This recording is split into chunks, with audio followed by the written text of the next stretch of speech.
तो गाढ़ं कराभ्यां भगवान् प्रपीडित प्राणैः समं रोष समन्वितो पिबत। सबसे पहले प्रभु ने उसका स्तन में जो कालकूट नामक विष लगा हुआ था उस विष का पान किया, और जब विष खत्म हो गया तो दुग्ध का पान करने लगे, और जैसे ही दुग्ध खत्म हुआ तो भगवान प्राणों को ही पीने लगे। जैसे ही प्राणों पीने लगे तो मर्म स्तनों में उसे भयंकर वेदना होने लगी, चीखने चिल्लाने लगी। सामुंच मुंचाल मित प्रभाषणी निष्पीडमाना किल जीव मलबड़ी। अरे बेटा मुँह को छोड़ दे, अरे बेटा मुँह को छोड़ दे। कन्हैया कहते हैं मौसी जी मैं तो पहले किसी को पकड़ता नहीं हूँ, और जिसे पकड़ लेता हूँ उसे कभी नहीं छोड़ता हूँ। जैसे ही भगवान को लेके भगी चिल्लाने लगी, और जैसे ही प्रभु ने प्राण विहीन शरीर किया तो नंद भवन से बाहर जाके गिरी, धड़ाम से अपने निज शरीर स्वरूप में आ गई। तो 6 कोस का स्वरूप, उस क्षेत्र के सभी वृक्ष चकनाचूर हो गए।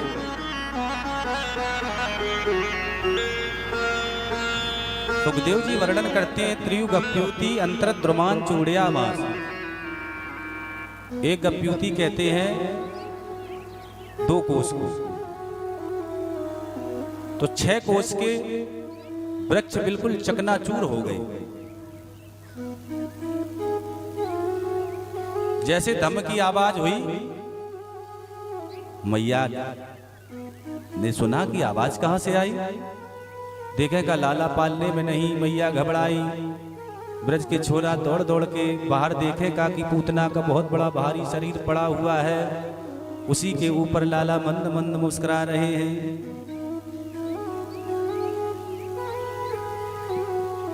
छोरा भाज के आए, देख मैया पूतना के मरे शरीर पे तेरा लाला बैठो भयो है। मैया तो घबरा गई, तू वहां कैसे पहुंच गया। नसैनी लगा के लाला को उतराया गया, और मैया ने जब अपना स्तनपान कराया, जब प्रेम से प्रभु ने स्तनपान किया, तब मैया के जान में जान आई कि छोरा तो हमारो बिल्कुल ठीक है।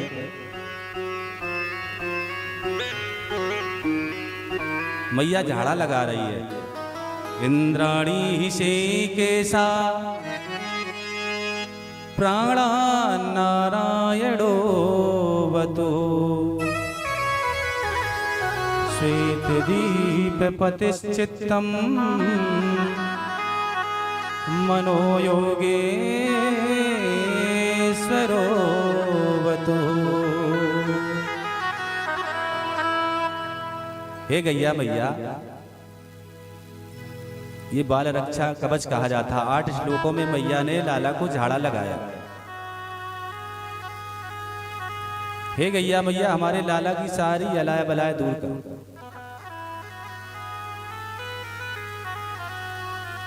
और इधर बाबा मथुरा में जैसे ही कर दे करके वापस निकले, वहां वसुदेव सामने खड़े हुए थे।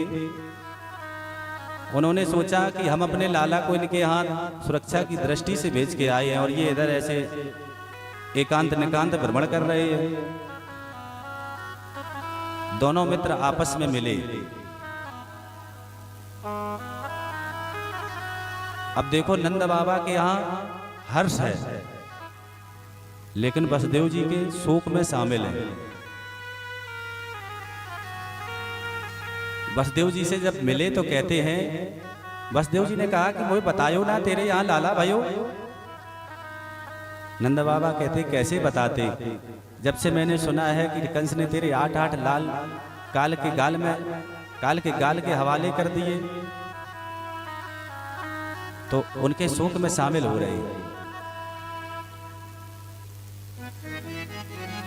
और बाबा उनके हर्ष में शामिल है, जबकि उनके यहाँ शोक है और वसुदेव जी उनके हर्ष में शामिल है नंद बाबा की कि मुझे बड़ो आनंद आयो कि तेरे यहाँ लाला भयो है।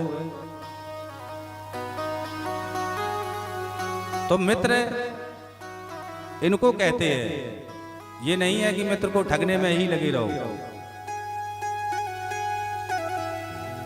जेना मित्र दुखे होए दुखारी, जेना मित्र दुख होए दुखारी, जेना मित्र दुखे होए दुखारी, जेना मित्र दुख होए दुखारी, दिन ही बिलोकत पातक भारी, दिन ही बिलोकत पातक भारी, निज दुखे गिरि समय रज कर जाना, निज दुख गिरि सम रज कर जाना, मित्र के दुख रज मेरो समाना, मित्र के दुख रज मेरो समाना, मेरो समाना, मेरो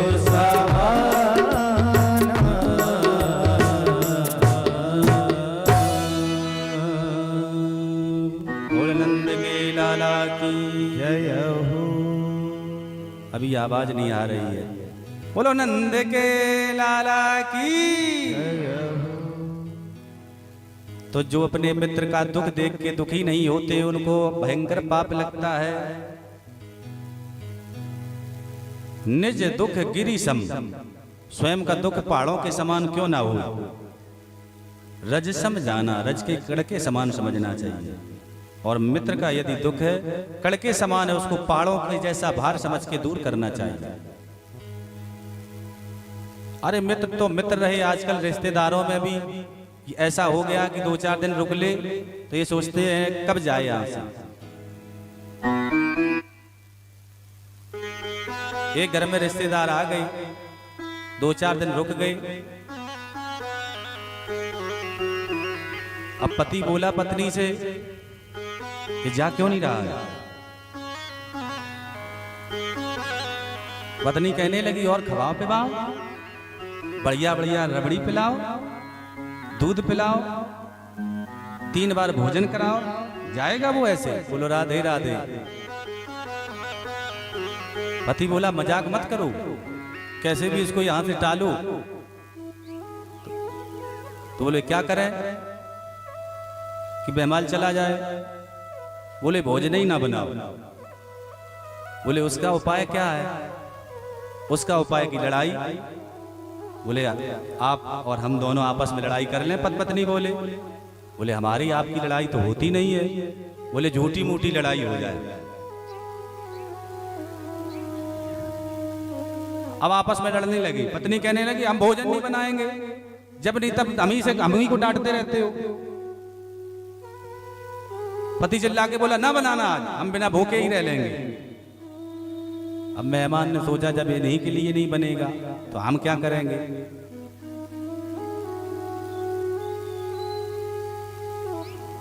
तो बेचारा बैग लेके जाने लगा। अब वो चला गया तो पत्नी रो रही थी। तब पति बोला काहे को रो रही हो, हम तो झूठे मूठे डांटे थे। तो पत्नी हंस के बोली तो हम भी झूठे मूठे रो रहे हैं। बोलो राधे राधे।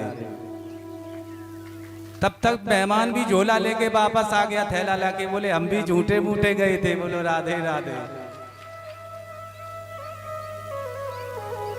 तो मेहमान भी कभी कभी ढीठ हो जाते हैं। ज्वर जखाम और पाहुना, इनका एक इलाज, लंघन दे दो तान के तो फिर ना वापस आए।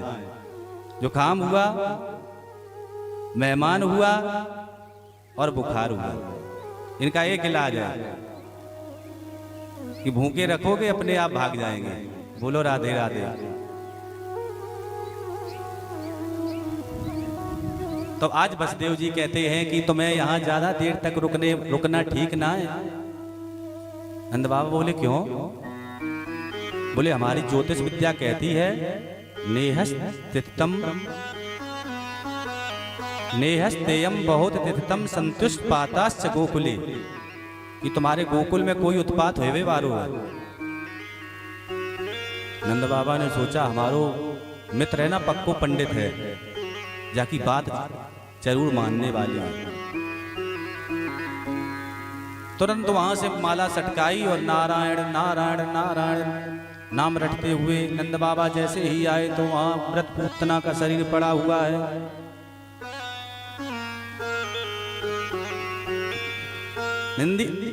नंद बाबा बोले ये पूतना कैसे मर गई? कुछ ग्वाला बोले बाबा भाग रही थी, चबेटो लगो। सो गिर पड़ी। बोली कि चबेटो लगतो तो पट गिरती है तो सीधी पड़ी है। ग्वाला बोले मरनी थी, मर गई, अब इसका इंतजाम क्या किया जाए? नंद बाबा बोले कि हमारो जो मित्र है ना पक्को विद्वान है, माने मुझे पहले ही शंका प्रकट कर दी कि तो यहाँ ज्यादा देर तक रहबो ठीक ना, अपने गोकुल में जा। मैं दौड़ो दौड़ो आयो और यहाँ संकट पायो। कुछ भी हो आज हमारे लाला की रक्षा हमारे नारायण ने कर दी। ग्वाला बोले इसको कैसे ठिकाने लगा है? पूतना का इतना बड़ा शरीर मृत पड़ा हुआ है। नंद बाबा ने कहा घर से निकालो कुल्हाड़ी भर से और इसके थोड़े थोड़े अंग सब काट डालो। जब पूतना का शरीर काटा गया और जो सूखे वृक्ष थे उसके ऊपर डाले गए, फिर उसका शरीर जलाया गया।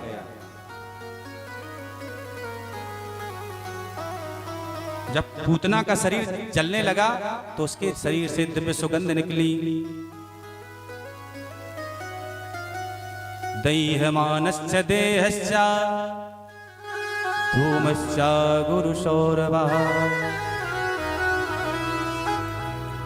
सुखदेव जी कहते हैं कि इसका काम भी अच्छा नहीं, फिर इसके शरीर से सुगंध कैसे निकली? पूतना लोक बालग्नि राक्षसी रुधिरासना जिघांसी आप है हरे स्तनम दत्वा क्वसद गतिम।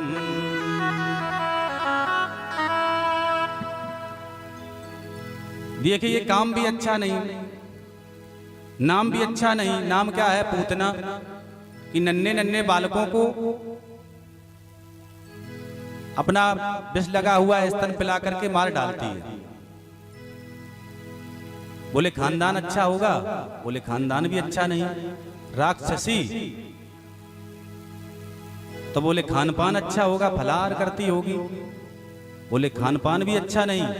रुद्रासना, रुद्र ही असन करती है, छोटे छोटे नन्हे नन्हे बालकों को मारकर उनका खून पी जाती है।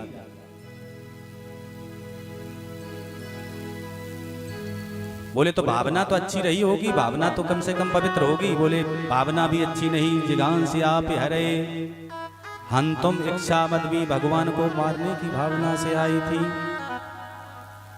लेकिन भगवान ने धात्रोचित गतिम लेभे गतिम धातृचितां ततोन्यम कंबा दयालुम शरणं व्रजेमा।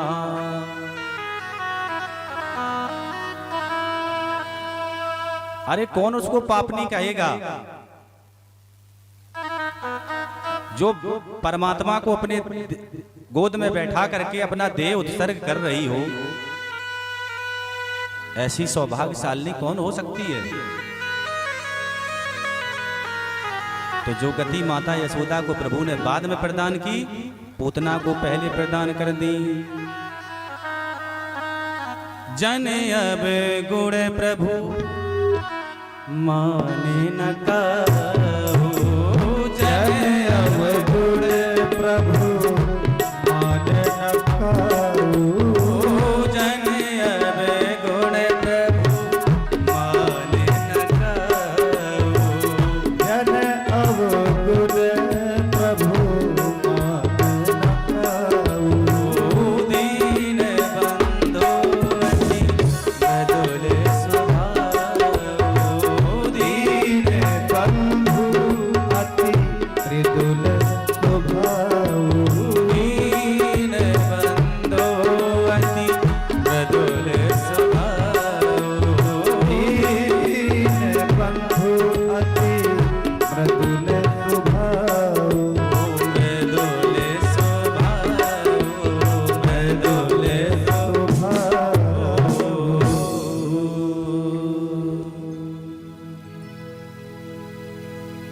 दीन बंधु अति मृदुल स्वभाव। अगर जीवों के अवगुण ही प्रभु देखते रहते तो कोई भी आज तक उद्धार नहीं होता।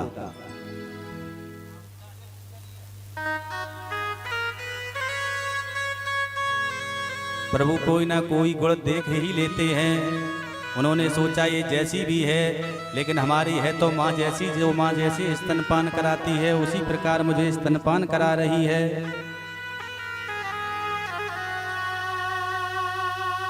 तो प्रभु ने धात्र्योचित गति प्रदान कर दी। या एतत् पूतना मोक्षम कृष्णश्चार्मद्भुकं श्रृण्वा श्रद्धया मृत्यो गोविंदो लभते रतिम्। या एतत् पूतना मोक्षम। सुखदेव जी कहते हैं पूतना वध शब्द नहीं कहा कि भगवान ने पूतना का वध किया, ये नहीं कहा। या एतत् पूतना मोक्षम, प्रभु ने पूतना को मोक्ष फल प्रदान किया। श्रृणुया श्रद्धया मृत्यु, जो भी इस भगवान के प्रसंग का, पूतना प्रसंग का श्रवण करेगा वो प्रभु के श्री चरणों में प्रीति प्रदायक प्रसंग है। बोलिए बाल कृष्ण लाल की जय हो।